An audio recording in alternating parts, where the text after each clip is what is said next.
Assalamualaikum sahabat sirah Islam. Salah satu tokoh militer Islam penaklukan Yerusalem oleh Salahuddin Al-Ayyubi pada tahun 1187 Masehi merupakan salah satu peristiwa paling bersejarah dalam kisah Perang Salib yang memperlihatkan keberanian, strategi militer, dan kepemimpinan seorang pemimpin muslim yang diakui baik oleh kawan maupun lawan. Kisah sejarah ini dimulai jauh sebelum peristiwa penting tersebut, dengan latar belakang panjang konflik antara dunia Islam dan Eropa dalam serangkaian Perang Salib yang berlangsung selama berabad-abad. Latar belakang konflik Perang Salib dan kepentingan Yerusalem pada akhir abad ke-11. Wilayah Yerusalem telah berada di bawah kekuasaan Muslim selama lebih dari 400 tahun, sejak Khalifah Umar bin Khattab merebutnya dari Bizantium pada abad ke-7. Yerusalem adalah kota suci bagi tiga agama besar, yaitu Islam, Kristen, dan Yahudi. Bagi umat Islam, Yerusalem adalah kota tempat Nabi Muhammad melakukan perjalanan Isra Mi'raj. Sedangkan bagi umat Kristen, Yerusalem adalah tempat suci di mana Yesus Kristus disalibkan dan dibangkitkan. Bagi orang Yahudi, itu adalah lokasi bait suci mereka. Pada tahun 1095, Paus Urbanus II menyerukan perang salib untuk merebut kembali Yerusalem dari tangan Muslim. Seruan ini disambut dengan antusias oleh banyak bangsawan dan rakyat Eropa yang menganggap perang salib sebagai kewajiban religius.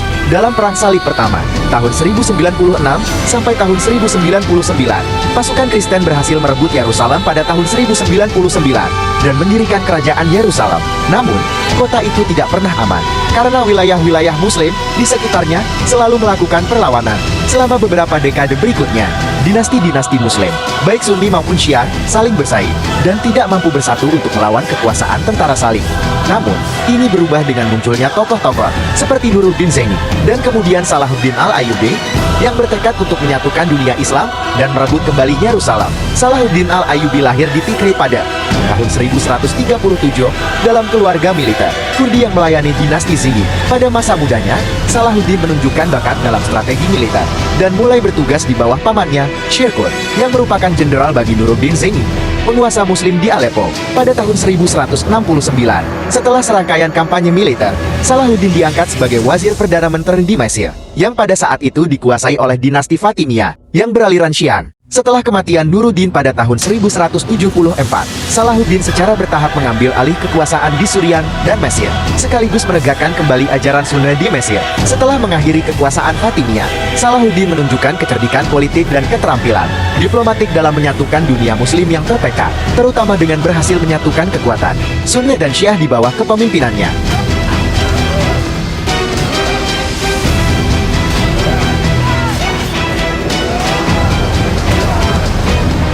'Langkah menuju penaklukan Yerusalem.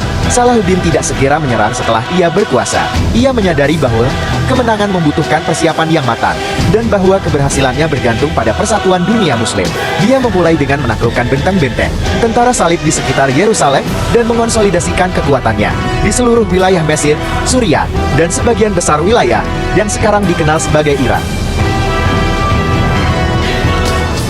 Sepanjang waktu ini, Salahuddin terus menegaskan dirinya sebagai pemimpin yang adil dan saleh, serta menunjukkan kemurahan hati yang luar biasa, bahkan terhadap musuh-musuhnya. Di sisi lain, tentara salib di Yerusalem mengalami perpecahan internal, konflik antara bangsawan-bangsawan Eropa yang memerintah wilayah tersebut, serta korupsi di kalangan penguasa Yerusalem, semakin melemahkan kemampuan mereka untuk bertahan menghadapi ancaman Muslim. Pada tahun 1187, dengan persatuan Muslim yang sudah cukup kuat, Salahuddin memulai kampanye militernya untuk merebut Yerusalem. Langkah pertamanya adalah mengalahkan tentara salib dalam pertempuran Hattin. Pertempuran Hattin, jalan menuju kemenangan pada tanggal 4 Juli tahun 1187. Salahuddin menghadapi pasukan tentara salib yang dipimpin oleh Gui dari Lusignan, Raja Yerusalem. Dalam pertempuran Hattin, di dekat Danau Tiberias, pertempuran ini menjadi titik balik dalam sejarah perang salib. Salahuddin dengan cerdik memanfaatkan cuaca panas di kawasan tersebut, memotong pasokan air musuh, dan memancing mereka ke dalam jebakan.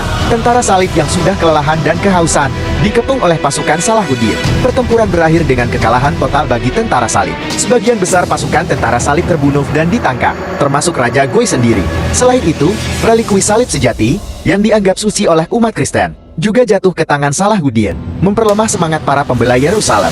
Dengan kemenangan besar di Hattin, jalan menuju Yerusalem terbuka lebar bagi Salahuddin. Pengepungan dan penaklukan Yerusalem, September-Oktober tahun 1187. Setelah kemenangannya di Hattin, Salahuddin bergerak cepat untuk merebut Yerusalem.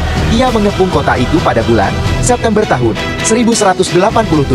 Yerusalem saat itu dipertahankan oleh Balian dari Ibalia, seorang bangsawan Eropa yang masih bertahan setelah kekalahan di Hattin. Balian awalnya bermaksud untuk meninggalkan kota, tetapi atas permintaan penduduk Kristen Yerusalem, ia tetap tinggal untuk memimpin pertahanan. Selama pengepungan, pasukan Salahuddin melakukan serangan tanpa henti terhadap tembok-tembok Yerusalem. Namun, meskipun jumlah pasukannya jauh lebih besar, Salahuddin memilih untuk menawarkan kesempatan kepada penduduk Yerusalem untuk menyerah secara damai. Ia mengirim utusan kepada Balian, menawarkan syarat-syarat yang sangat ringan. Penduduk Kristen dapat meninggalkan kota dengan aman, asalkan mereka membayar tebusan. Balian, yang tahu bahwa perlawanan lebih lanjut akan berakhir dengan kehancuran total, menyetujui syarat ini. Pada tanggal 2 Oktober tahun 1187, tepat pada hari peringatan Isra Miraj, Yerusalem diserahkan kepada Salahuddin. Penaklukan ini berlangsung tanpa pertumpahan darah besar-besaran, berbeda dengan penaklukan Yerusalem oleh tentara salib pada tahun 1099, di mana ribuan penduduk Muslim dan Yahudi dibantai. Salahuddin menunjukkan kemurahan hati yang luar biasa. Beliau mengizinkan penduduk Kristen untuk meninggalkan kota dengan selamat, dan bahkan membebaskan banyak dari mereka tanpa tebusan, terutama bagi mereka yang tidak mampu membayar. Dampak dan warisan penaklukan Yerusalem oleh Salahuddin tidak hanya memiliki dampak besar secara politik, tetapi juga menciptakan citra Salahuddin sebagai pemimpin Muslim yang adil, saleh, dan penuh belas kasih. Tindakannya yang berlawanan dengan kebrutalan tentara salib dalam merebut Yerusalem beberapa dekade sebelumnya membuatnya dihormati, bahkan oleh musuh-musuhnya di Eropa. Setelah Yerusalem jatuh, Paus Gregorius VIII segera menyerukan Perang Salib ketiga tahun 1189 sampai tahun 1192 yang dipimpin oleh tokoh-tokoh terkenal seperti Raja Richard I dari Inggris, Richard de Lionhead. Meskipun Perang Salib ketiga berhasil merebut beberapa wilayah penting, termasuk kota Acre, mereka gagal merebut kembali Yerusalem. Salahuddin dan Richard mencapai kesepakatan damai pada tahun 1192 yang memungkinkan umat Kristen untuk mengunjungi Yerusalem sebagai peziarah, tetapi tetap di bawah kendali Muslim. Penaklukan Yerusalem tetap menjadi salah satu momen puncak dalam sejarah Perang Salib dan menjadi simbol kekuatan Muslim pada masa itu. Hingga hari ini, Salahuddin dikenang sebagai pahlawan besar dalam sejarah Islam, bukan hanya karena prestasi militernya, tetapi juga karena sifat kemanusiaan dan kepemimpinannya yang luar biasa. Yerusalem sekarang terletak di wilayah pegunungan, di antara Laut Mediterania dan Laut Mati di Timur Tengah. Secara geografis, kota ini berada di negara Israel modern, meskipun status politik dan kedaulatannya atas Yerusalem masih diperdebatkan dalam konteks konflik Israel-Palestina. Secara administratif, Yerusalem adalah ibu kota yang dinyatakan oleh Israel, di mana kantor pemerintahan Israel seperti Kasat Parlemen dan kantor Perdana Menteri berada. Namun, banyak negara di dunia tidak mengakui Yerusalem sebagai ibu kota resmi karena sengketa mengenai status Yerusalem Timur yang diinginkan Palestina sebagai ibu kota negara mereka di masa depan. Kota ini terbagi menjadi bagian barat yang mayoritas dihuni oleh warga Yahudi dan bagian timur yang memiliki populasi besar warga Palestina, termasuk Muslim dan Kristen. Terima kasih telah menonton video ini. Semoga bermanfaat. Wassalamualaikum.